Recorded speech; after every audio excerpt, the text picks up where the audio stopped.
Welcome to a Podful of Saints on Thursday, the 6th of April 2023, Series 4, number 35. Someone say the 6th of April. We're 1 week away from our 115th birthday. The street party's already started, I believe. Right, we've got one game to look back on. Chippenham Town last Saturday, two over the Christmas, not the Christmas period, that's gone. Christmas. The Easter period. I know, time flies. The Easter period to review, we'll have a look at those. And a fans forum last night, which Jake and Lee went to, and they will bring us up to date with that. Right, Jake and Lee. Jake over there is Jake Ellacott, who did spot that somebody might have mentioned the wrong time of the year. Hello, Dave. Merry Christmas. Hello, everyone else. Happy Easter to all of you. Lee, can you top that nonsense? Lee would, of course. I'm always topping of the nonsense, David, but just not today. I'm too busy enjoying my mulled wine. Buon Natale, David. Buon Natale. Mulled wine. See, we're back at Christmas. Mulled wine. Right. Last Saturday, St Albans City Football Club were away to Chippenham Town Football Club, National League South. We've been there 8 times now, and we still haven't won. It was our 3,600th league game. And if we'd been there 3,600 times, we still wouldn't have won. But actually, I don't know what you thought, Jake. I thought that was our best chance to win. I thought we were a better side for most of the game. We could have scored twice in the opening minute, as it was. The highlights only got one of those, but we had 2 good chances then. Zane Banton got our goal. He missed one clear-cut chance. He had another one superbly saved. Or at least suggest 2 good chances. Other chances did come and go. I felt we should have won it overall. Jake, what did you make of it? Yeah, I think you're totally right. We should have won it overall. I think first half, Chippenham, you know, that first 10 minutes, we really went at them. And then they sort of started to impose themselves on the game, as you'd expect.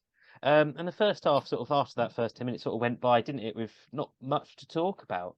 And then second half, feeling nice and confident, playing down the hill. Out of nowhere, we concede that goal, and it was like, uh-oh.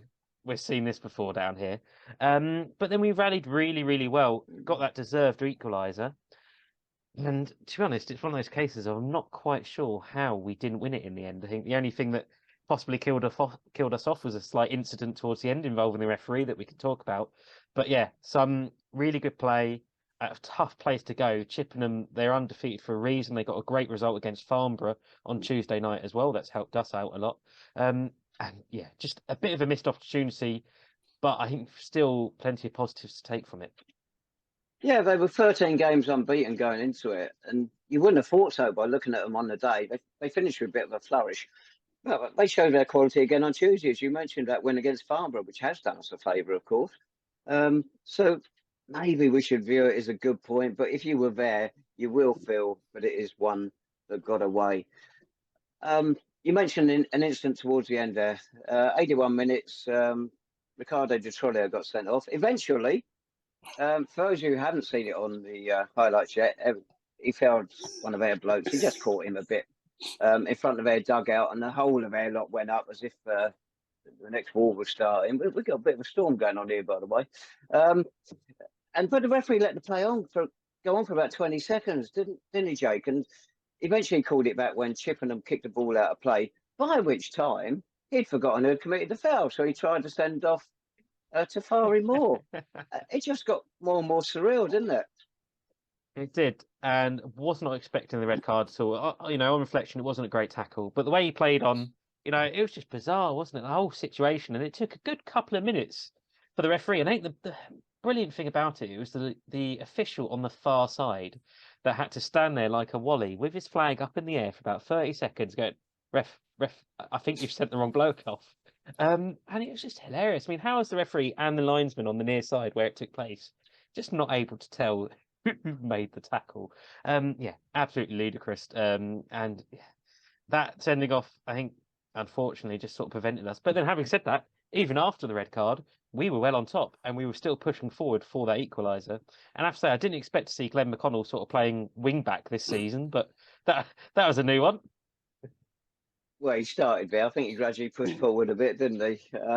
You're right about that line, though. The tallest guy on the pitch, and it was right in front of him, and he got the wrong player. So thankfully, the other line, it was getting some stick from their supporters all around us. But to be fair, though, fellas, which wasn't justified.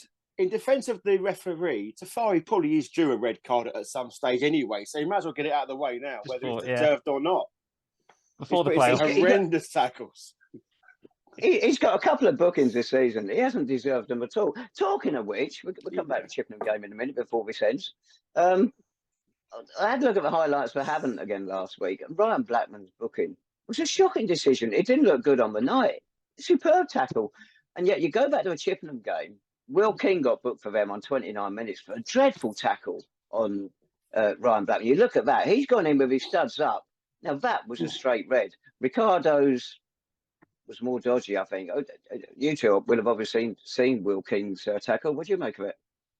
Oh, yeah, I think Ryan Blackman, especially since he's come to us. I mean, the amount of yellow cards he's picked up that just hasn't deserved. And the fact it led to that suspension as well, just, I don't know, it feels like referees in this league just have something against him. But yeah, I think a couple of times this season, we've had some decisions go against us, but then we've also had decisions go with us this season. So it is, 50-50, isn't it? But I think that, interestingly, we'll talk about it later at the fans forum, but they discussed last night, could we appeal the red card?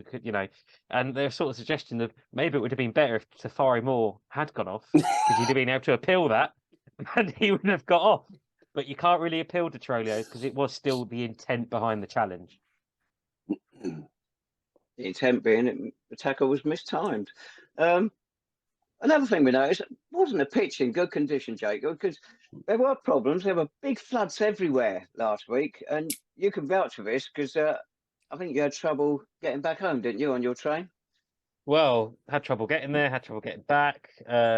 Enjoyed that the rail line appeared to have turned into a river. That was enjoyable. I think that for a time we were just stuck at Paddington thinking we weren't going to get there. Did in the end. And then trying to get back, it turns out there were no trains home. So a lovely little taxi down the M4 to Swindon. What a place, by the way. So much excitement. At least one Greg's. That was great. And yeah, quite the day out for 1 point. But it's those sort of adventures that make it. Exactly. What a point. But you look at that pitch, and you wouldn't have thought it's rained for about a month. It was incredible. A bit of sand down the bottom end of Goalmouth, but that was all. Absolutely brilliant. I think even travelling there, I think the days before that, we thought surely this pitch, it can't be. There were Conference South games being called off in the morning, but fair play to Chippenham getting that game on. And yeah. Right, it was Mitchell Weiss's 100th goal. Second time Zane Banton's reached 9 league goals, so hopefully he'll top that before the season is out. And I think we just move on from there. We take it in the end. I think we're going to take it as a good point, but disappointed not to have got all 3. Can I just touch on the fact, though, the fact you talk about Banton there, he missed a couple of really gilt-edged chances. Are we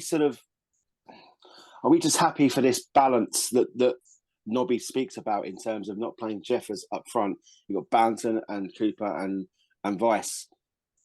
Are we just happy to sort of go along with that, knowing the fact that chances are to be squandered, or is there a bit more of a issue to address maybe going forward into the business end of the season? Well, that is a question, isn't it? Is that a case last Saturday of where it come back to bite us, not playing Sean Jeffers? All those chances, you'd have fancied him to take some of them because he is a natural goal scorer. But would we have played that way and created those chances? Yeah, because we would play slightly differently, no doubt. But I think most people will think there might be a chance missed with Sean last Saturday. Yeah, I think potentially. And I think as well, I think very unfortunate to have the red card just a couple of minutes after Sean comes on. I think, if that's 11 versus 11, I think possibly there would have been another chance. But I think Lee definitely raises a point. And I think it's a point that if, say, against Braintree on Friday, if that happens, then there will be a lot of Saints fans questioning it. Of course there will be. But, Nobby has said that at the minute it's working, and it is generally. So, yeah, I think Mitchell especially, who, would be the obvious sort of, he's gone into the central position on Saturday against Chippenham. Didn't have his greatest game, did he, Dave? He sort of struggled to get too involved. And you just wonder if Sean, if he'd been there to sort of hold up the ball a bit more, lay it off to some others and get himself worked into play, maybe could have won it. But you just never know, do you, I suppose? Well, you look at that bench we had last Saturday, Sean Jeffers we mentioned, Glenn McConnell and Ben Smith, they all came on. Ben not until injury time. Manash Sundar and Joe Neal. It's a good, strong bench. You can also add to it Callum Adebayo as a possibility. He's coming in for games over Easter. 2 games in 4 days. Do you see rotation happening there, either of you? You've got to, haven't you, really? I mean, the fact is the games, they mean a bit more now, and they've got a bit more on them. So I think you've got to keep people fresh. I think the problem that we've got is that, I don't want to say it's a problem, but everyone is going to do their role. Everyone is going to play their part over the next month and a bit. So I haven't got a problem with him not starting Jeffers. I think the issue is that Banton, he had a couple of chances where he let drift onto his left foot, but the one he missed, he sort of snapped at with his right, and it would have been a lot easier to go with his left, and he might have even scored. But look, we're talking about the fact is, yet again, we are creating chances. Yet again, we're causing defences multiple problems. I'm not entirely sure Jeffers would have scored the goals, but it's just a case of we need 4 or 5 chances to score one. And at the minute, can we afford to be that wasteful going into some very, very pivotal games? Jake, anything to add? Yeah, I think rotation, especially I think in midfield. I wouldn't be surprised to see Ben Smith feature in one of these 2 games.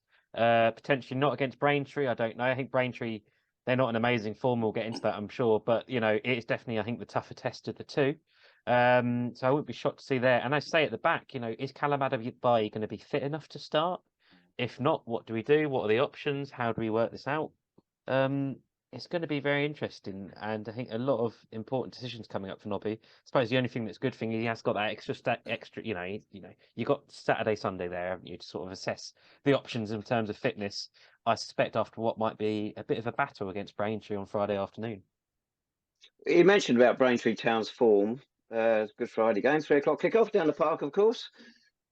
But it's funny, they've done what we did, got themselves into a strong position and then blew it. They've gone 6 games without a win. They've won 3 on the trot, lost 3 on the trot. So lost 3 on the trot. That was after winning the County Cup, so they might as well not bothered with that. So suddenly it's a very big game for both clubs, and it's one. The way they are, a point's no good for us. It is good for us, but we really want to put them out of the reckoning, don't we? Absolutely, and I think they've got tough games coming up afterwards as well on Monday and next Saturday. So if you get a win tomorrow, but I think we can't worry about what it does to other clubs, can we? I think we just got to worry about ourselves, get ourselves that 3 points, and I think we talk about Chippenham has been in great form recently. I think the draw against and draw against them and the fact that we should have won, I think is a testament to us. Really, there was not many teams. Farnborough went there in brilliant form on Tuesday night and lost. There is not a lot of teams that will go to Chippenham and pick up a decent result towards the end of the season. A lot of teams haven't. And I think if we continue to play out like we have been recently, and I think importantly, imposing ourselves on the game, taking it to Braintree, making sure we get that control in midfield, I don't see why we can't pick up 3 points on Friday. It's interesting. Will we play a passing game or will we go for it like we did last Saturday, is what it felt like? How do you think we're set off tomorrow, Lee? Just play to our strengths. Make no bones about it. Lee Harding would absolutely love to return to Clarence Park and turn us over. However, they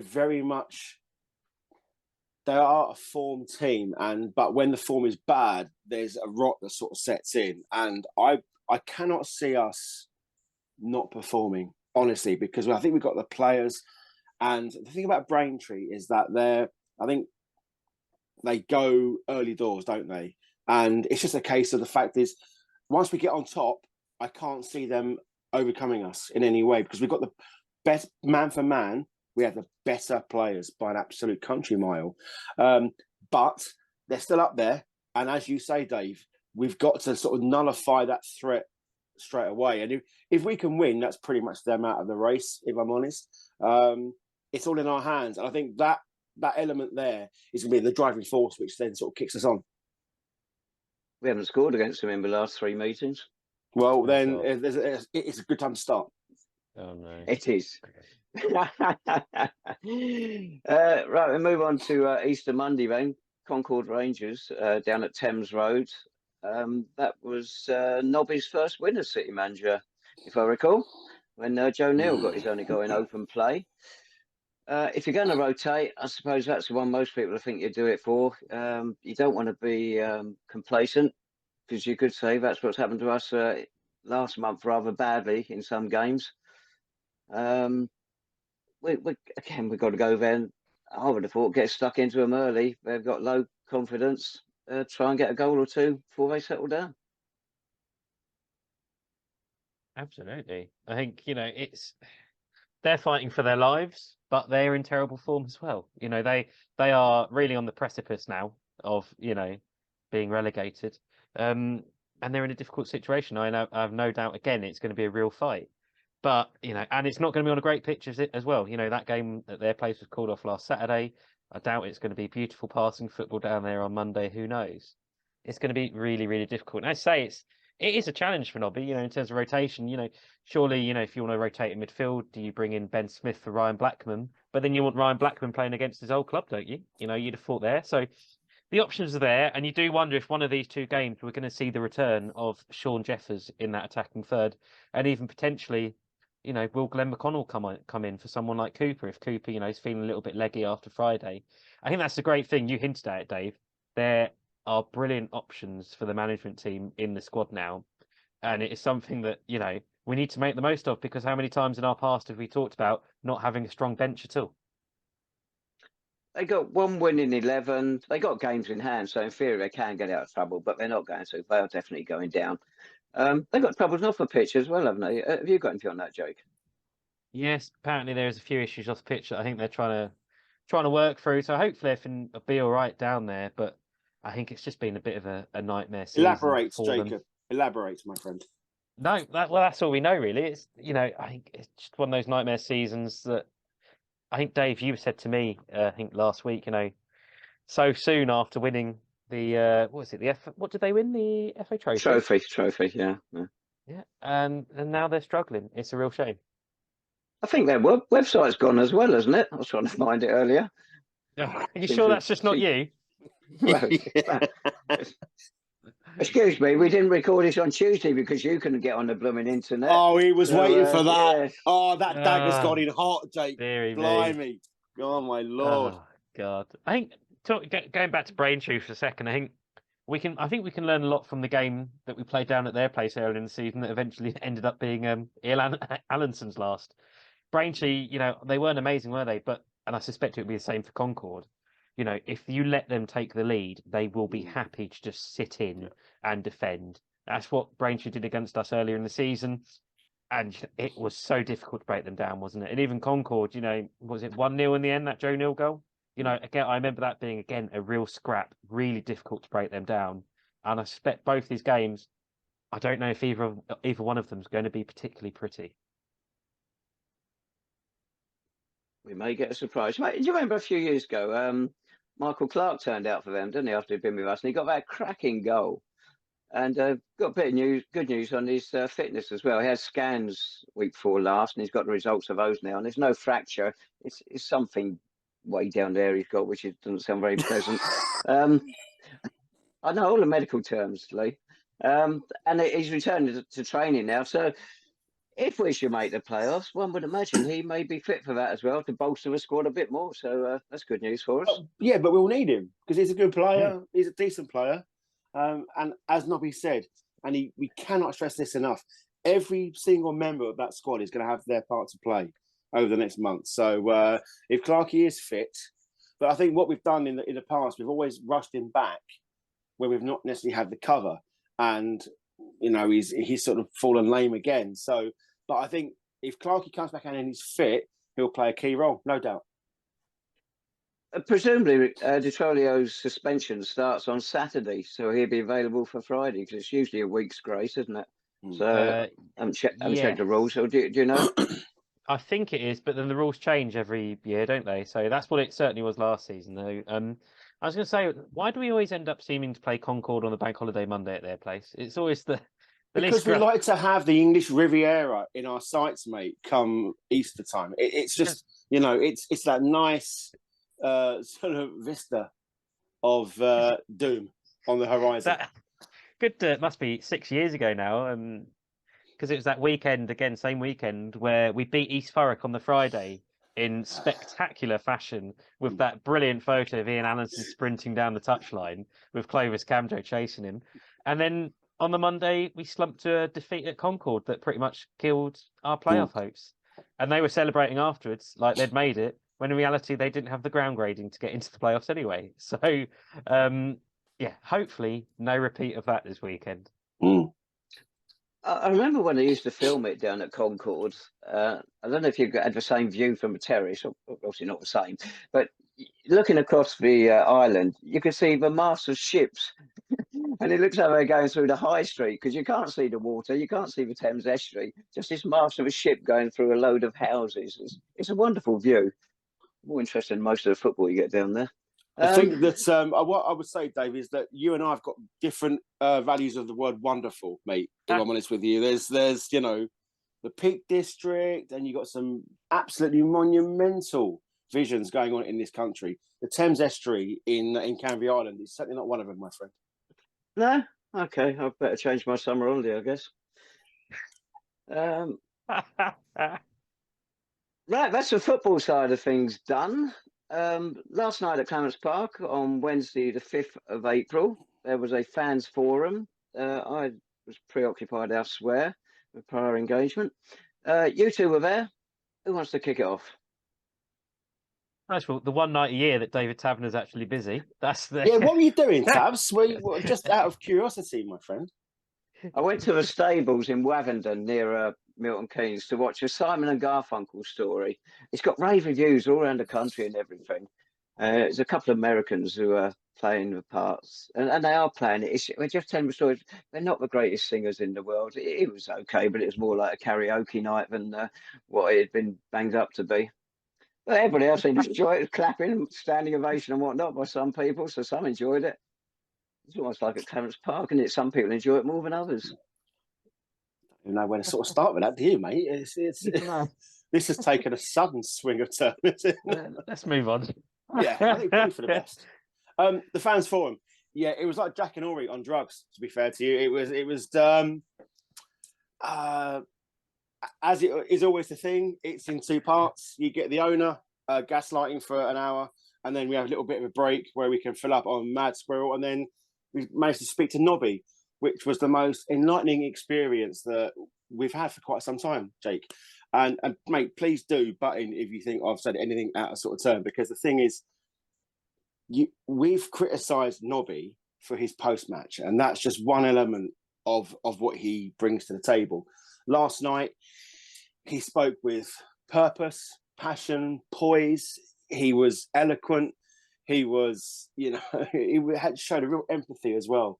I really warmed to him as a manager, even more so than what I already did, because if there's one thing I took away from last night, it's the fact that he wants this to work. Make no doubt about it. He's not in it for the short haul. He's not just a stopgap.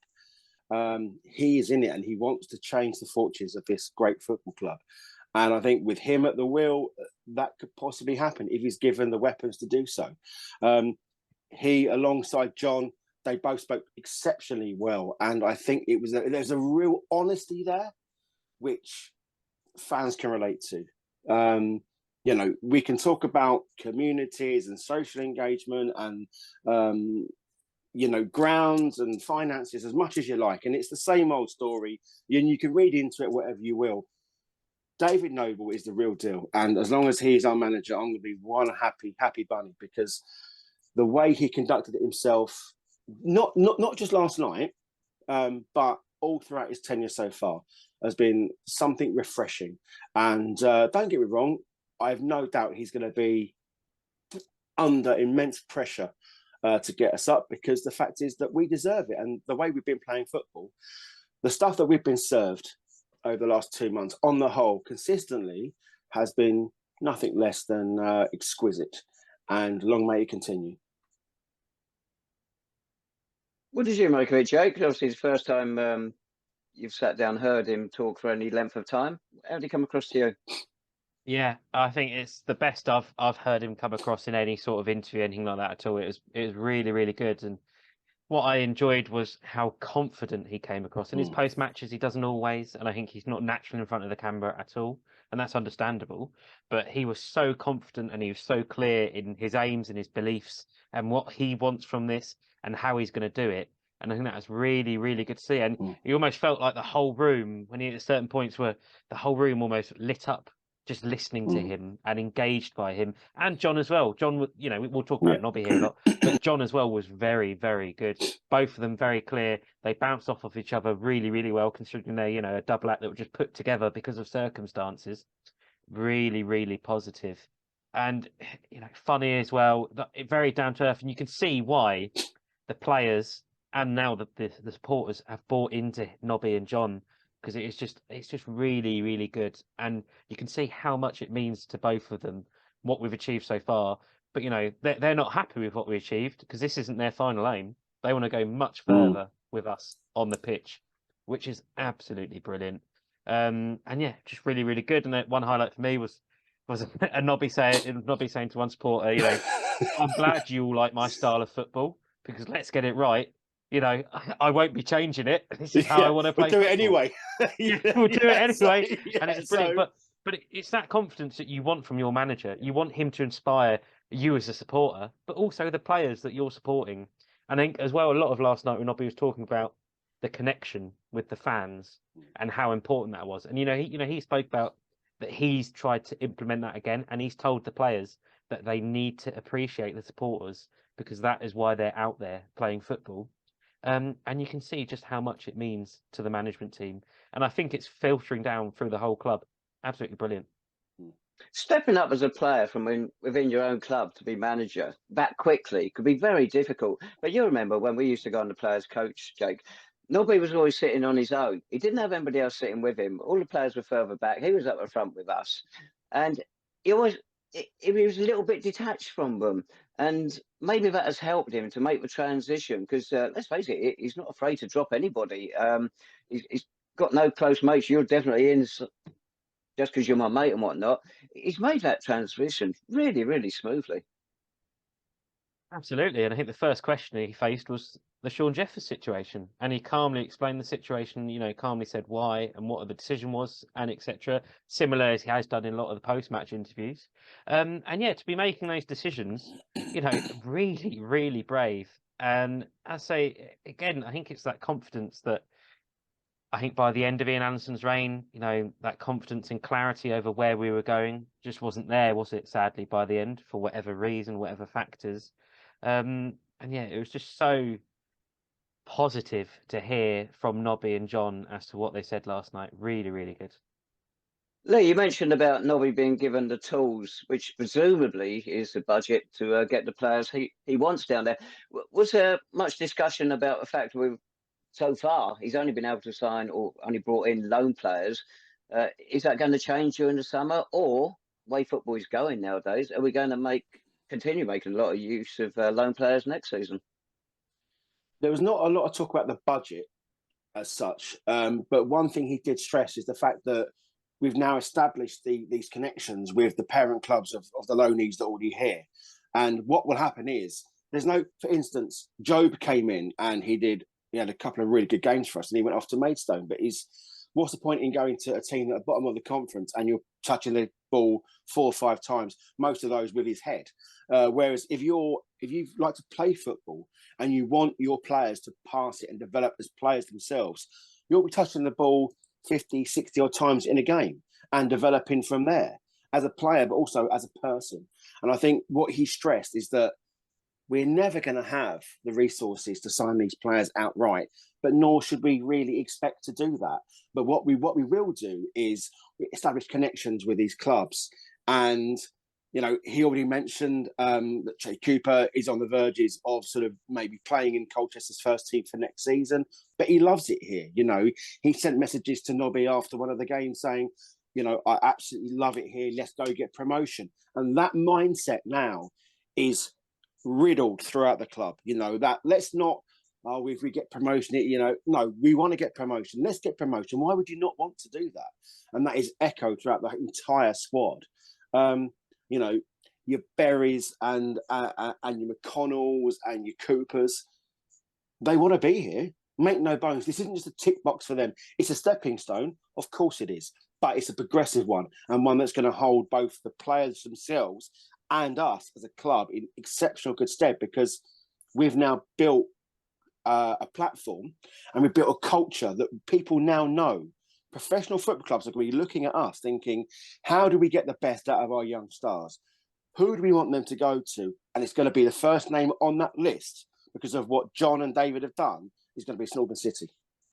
That sounds like you're expecting a continuation next season, Lee, of us bringing in loan players, whether we're in conference, National League South or the National League. So we're going to keep using loan players. Of course, usually you pay, I don't know if it's changed, but usually you pay around about half their wages and the parent company picks up the rest of the tab, something like that. So that brings them more into your range of being able to get them, which takes the pressure off signing players on 2 or 3 year contracts. Yeah, absolutely. And I don't think it's, it's not, Nobby's acted quickly to get Ryan Blackman signed, hasn't he? Which is really good. And I think we've seen that he's willing to do that. But it's interesting. Nobby did say, he said about the loan market, he did say it's something the club has not used as much as it should have in recent seasons. And I think that's a comment we all understand, isn't it? I think that is totally spot on. And I think, you have to remember that Nobby is the one speaking to these managers every day. He said he's going to speak to Rob Edwards about Francis Clark, Aidan. He's already played 3 games. And Rob Edwards is already very excited by him at Luton, which is brilliant. And Nobby is out there making these connections, doing the hard graft. But these connections can really bring, these special players to you. And he said even Glenn, Glenn's only problem is because he was in that FA Youth Cup run. That limited what he could do for us in terms of appearances and training. But I think, it is massive, that comment from Cooper about, I love it here. Well, he said all the players have said that. These players are used to sort of Football League standard clubs and Football League standard training facilities and Football League standard players around them. I think it is a massive compliment to the club and what Nobby has built, that these players are enjoying themselves and not just moping around the place thinking, can't wait for this loan to be up. God, I can't stand it here. It's absolutely really, really brilliant. And I think, of course, we understand the importance of having players on permanent contracts. And, there are limits as to how many loan players you can have a season. And Nobby said, he's already starting to think about how to build the squad next season, the players he wants, how he wants to shape the squad, and also how he's had to make hard decisions with players he had to get rid of this season, and also players, Lawrence also hinted at this, that were on contract that maybe shouldn't have been, and then how they've had to deal with those situations. So I think it has been a big stepping stone for Nobby and John in terms of squad management. But I think overall, I think we can say that both of them have done a brilliant job. And I think both of them, again, are confident with their decision making and the impact it's had. And I think we've all seen it, haven't we, on the pitch? What other topics came up? It's the usual bluster. Finances, the ground, the club claim that they're further down the line than they've ever been, but we've heard that before. But in fairness to the co-owner, I think he was a little bit reserved in sort of making any sort of massive statement about the ground, because he's got his fingers burnt in the past because of that. The club financially is in an okay position. And a reiteration, the club he and John have taken no money out. But I think because the coffers have gone up over the course of the last year because of our cup run, just means he's put less in, I guess. But the fact of the matter is that we're in an okay position. We spoke about the community aspect and the youth setup and the academy and the process in which he wants the whole, every single tier leading up to the first team. He wants a continuity throughout. There was that aspect that was touched on as well. One thing I would say, just getting back to the players as well, we spoke about the loan players. One player I do want to talk about with great passion is the player who actually is, we had got on contract, who's our newly appointed captain, in Ryan Blackman. I have, for someone so eloquent to come in terms of the way he speaks, but obviously the way he conducts himself. There's the fact that he's come in relatively new, and Nobby related this at the fans forum. For him to be named captain speaks volumes about the person himself. He holds himself exceptionally well. He's come in, the way he plays the game is exactly the way that David Noble wants the game to be played. and he will be the absolute nucleus of everything for us now going forward. A wonderful lad, a wonderful player. A point, mate, that ball that he played over the top for Banton's goal against Chippenham, that is the quality. You know, not everyone can do that. And the fact is that we've got him in our ranks now, and he's our captain. Another thing I would like to sort of say, if I may, just going off piece slightly, as I do, the media side of things at the club. I want to say a massive congratulations to Andy, Will, and Luke, who have put out 2 absolutely majestic pieces of content over the last sort of few weeks on YouTube. The Devontae Stanley interview and obviously the Ryan Blackman interview. I work with 13 professional football clubs, and they can only dream to put out content like that on their media channels, because the fact of the matter is that is exactly the sort of content that will engage fans on a whole new level. It was exceptionally produced. It was brilliantly constructed. And the fact of the matter is, this is the content. Dave and I, we talk at length off air about the output the club have in terms of sort of their social media and the website and all of that. Those 2 pieces of journalism will be absolutely in the textbook, because it was fantastic for us to now see that. A lot of what the club puts out is, a lot of it is guff, but it's for a reason. You know, there's an avenue they're sort of trying to channel. These 2 pieces on Devontae and Ryan, exceptional journalism, brilliant media content, and keep it up, because the media team get quite a lot of stick. Sometimes justified, sometimes not. But these 2 pieces here, you get to see the insight of the players. And this, more of that, gentlemen, more of that, because that is the sort of thing that people can relate to and people will want to watch. So I think last night Jake and I had lots of really positive conversations, and you know, I think we're now being seen. We're not the enemy because we do this podcast. People actually like the podcast. We found out last night more people watch the podcast than I realised in the first place. So it was really good last night on the whole. A lot of waffle, mainly from me, but others from. But the thing is, the club is going places, and I think it's really important now for everyone to buy on board what Nobby and John are doing, and get behind the players. And it all starts this Friday against Braintree. Was there a good turnout last night? No. I mean, it was the usual suspects, wasn't it? I mean, I say no, Jake. You know, it was probably more than it has done in the past. Yeah, more than recent ones, and also a couple of new faces, which did, you know, surprise me. A couple of new faces I've never seen. What, about 50 people, Lee? Probably a bit less than that. 40, 50 people. But what gets me is the fact that it was set up like a lecture theatre. You know, they had rows and rows of seats, and bear in mind you've got to pre-book a place, albeit for free. So they've got to have a rough idea how many people are going to sort of turn up. I think they over-egged how many seats they sort of needed. But the fact is, Lawrence had his opening gambit, but he kept referring to Nobby, who was sitting in the sidelines. Just have it as like a general fans forum where you've got everyone at the front, and then if Nobby does need to bring David on occasion, he's already there. You know, because some of the people couldn't quite see Nobby and John sitting at the side. You know, I was only there really to hear what John and David had to sort of say, because I was really inquisitive about how his thought process, but over the last sort of 2 months, how he sort of, you know, thought of the club and how he sort of brought his intelligence into the side. We can speak to Lawrence, you know, every day of the week, and he'll tell you the same bluster, you know. But the fact of the matter is, it needs to be changed the format. I like the fact that there was more people there, Jake. And we spoke to some of them, mate, and they were new faces, and they're engaged. They're brought into the process, and it's all great. But I think the setup and the layout and the format needs to change a little bit going forward, especially if we're going to have 3 of these a decade. Sorry, 3 of these a season. Really? Well, yeah. Okay. How did you compare it to previous forums, Jake? I think I say a couple of people there good. I think the owner bit, I say, didn't get much from it, but you know, he did say he doesn't want to get his fingers burnt from promises he's made at previous forums that haven't turned out, and I think I understand that, you know.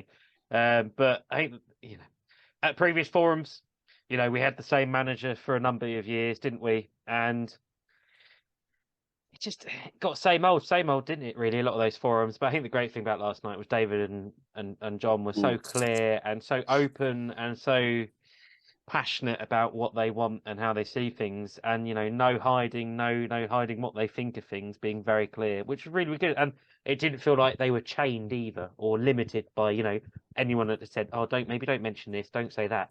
They were very open and honest, which is brilliant, and you can see how much support they have.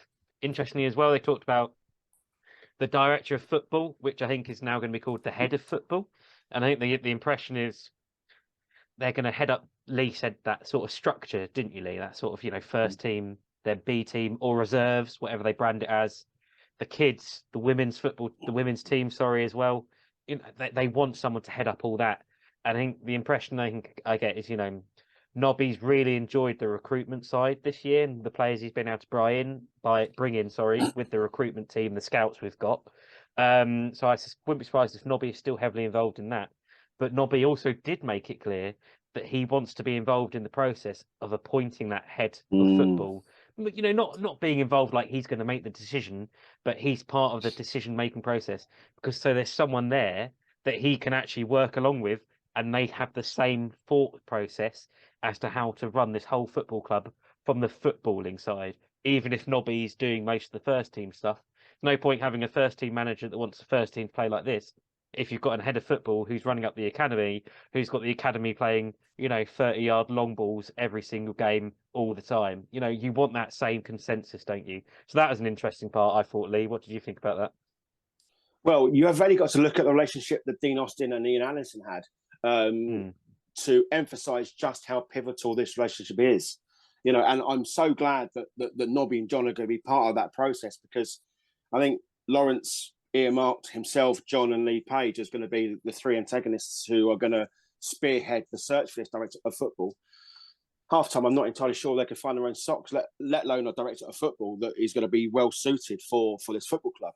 You've got a manager now who is empowered to take this club forward, and you want him part of that conversation. You want him sitting at the top table along with John, because these two fellas, in a space of 3.5 months, have taken this club to new echelons we've not experienced before. Genuine contenders now. Let's not muck around. We are here to win. We are here to make an impact and make an impression on this division. And the fact they've done it in such a short space of time, and they've managed to get and acquire a squad of players playing the brand of football that they have been, crowds are up. Finances are going to be boosted by the fact this is happening as well. Director of football, the wrong appointment could be massively, massively detrimental to everything that we've worked towards at this point. So he should be absolutely, if not pivotal, in part of this, because if no one's been working with Nobby and Nobby can't be trusted, so if Nobby's not trusting the person that's come in and overseeing the whole concept and theory behind playing football at City, then what's the point? You may recall at one of the fairly recent fans forum, there's mentioned there's going to be a 10-year plan, then a 3-year plan was going to come out before it. Nothing's been heard of those, of course. But was there any mention of, should we go up this summer? Everyone was going to ask it, us going full time. And can Nobby do it? Because Ian Allison had that problem at Bournemouth. He couldn't go full time when they did. Go on, Jake. It sort of hinted at, wasn't it? Sort of the owner sort of said, we need to start planning for life in the National League, whatever happens this season, because that is the aim. So, I think there is that impression. But I think, the way that Nobby and John spoke about their desire to get promoted or push us to the next level, don't think there's any worries about that at all. If we have to go full time, part time, and the owner Lawrence did sort of say that, of course, as most clubs in the higher division do spend a lot. But look at Wildstone. They haven't got a massive budget, and they're contesting. They're just outside the playoffs. They probably won't get it this season, but they've done a great job. And another example of that is Maidenhead, isn't it? How many years have they been in that division now under Alan Devonshire, doing a brilliant job? They're spectacular. And I think it was good to hear Lawrence talk about someone at Wildstone just as a model of, if you do get up, how can you actually stay up, or at least stay competitive, even if you go down? Just give yourselves a fighting chance. So it's good to hear that, and I think they are starting to think that probably in February when a couple of defeats, they're probably thinking, what's going on now here? Do we need to start worrying about it? But now everyone does seem to be bought in. I think there is still a lot of question marks as to how you'd operate on a match day with the bars and so many restrictions. Of course there is. But then you've also got the blueprint of games like Forest Green, which did work very well. And even Dover last weekend, we talked about it last week, absolutely seamless on the day, wasn't it? And it was a really good match day experience, despite there being just over 2,000 fans. So I think the good thing is people in the club are looking forward now and are buying in.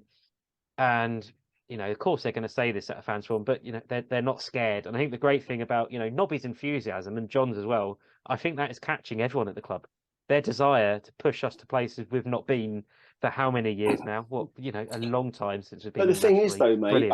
I think that they are now feeding off the fans. The fans want to go up. We don't want to, we want to be pushing ourselves. As a club, that reach is good. That reach is where we want to be. There's absolutely no reason why we shouldn't be pushing for that level. And I think we're now feeding off. So one of the questions that I raised last night was the fact that there's now this connection between the fans and the team that wasn't necessarily there at the start of the season. They're coming over to the fans at the end of the game a little bit more. They're investing a little bit more time in selfies and signing stuff. And there's a connection. There's a genuine, bona fide, God's honest culture there that it will set us in good stead going forward. And I think that Nobby wants to get promoted. John wants to get promoted. The players, on the whole, why would you not strive to better yourself in the National League? The fans have been wanting it for, that's the reason why we go. To watch us win, to watch us play good football, and hopefully the rewards will come as a stem of that. And there's no reason why this season can't be that catalyst now going forward. There we go.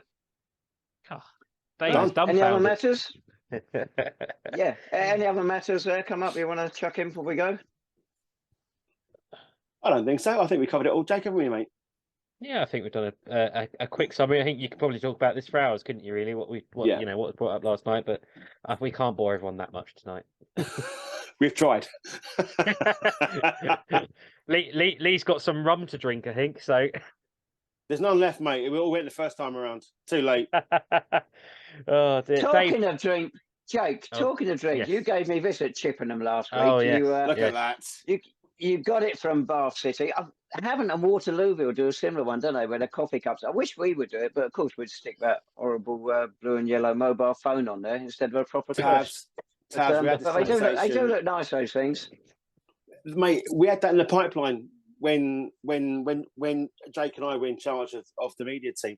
It was already in the pipeline. We had Lee Page said it was all good to go, and then for whatever reason it sort of just fell away. It's another revenue stream, and we know that people at the club do like a pound note. So I'm not entirely sure why it hasn't sort of kicked on again, because it's another revenue stream. You can get it sponsored, and it's got the cost of the club a single penny really.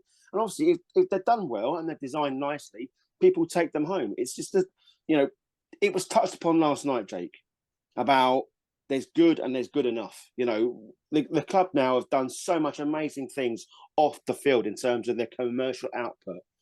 And the fact is, this could be another little thing, Taz. It's a meaningless cup, right? But people will keep that. And that's going to be in people's homes up and down the land at some point. And it's just another reiteration that Albans City, we should be pushing for that higher echelon. And there's no reason why we can't have these commercial opportunities that are viable for us. So, but maybe when we're sort of playing the likes of Dagenham and Woking and whoever, who knows, mate? Who knows? You're right, Jake. We should have more mugs at Clarence Park. Oh, dearie me! And I was going to say those are excellent for the environment, of course, as well, Lee, as you care about. But the trust is pushing for the reusable cups and stuff like that. So hopefully next season we will see them down at Clarence Park in some form of guise or another. It'd be good. Good. Tabs, we were sort of talking briefly about doing like a live pod from the fans forum last night, but I thought we might get chucked out, mate. But seeing as you were enjoying the delights of Simon and Garfunkel in whatever guise that was at, then wouldn't have quite worked, would it? Yeah, I looked to see if there was a Twitter feed to it when I got back last night. See if they had recorded it that way, but there wasn't, was there? I thought we might do this time actually. There was a tweet. It started at 7:30. Lawrence Levy takes the floor. 2 hours later, it's the same tweet because he was still banging on about some other guff. So no. I spoke to Lawrence. He did some good things last night, to be fair. And all joking aside, he's got the good vision now. So hopefully he can sort of take us into the promised land. Yeah, and there should be some notes from the meeting on the Trust website, I think, in the coming days, once that's all taken up and written down. So, yeah. It was a good day all round. Yeah, good stuff. Oh, look at this. So much positivity. So taking like an hour.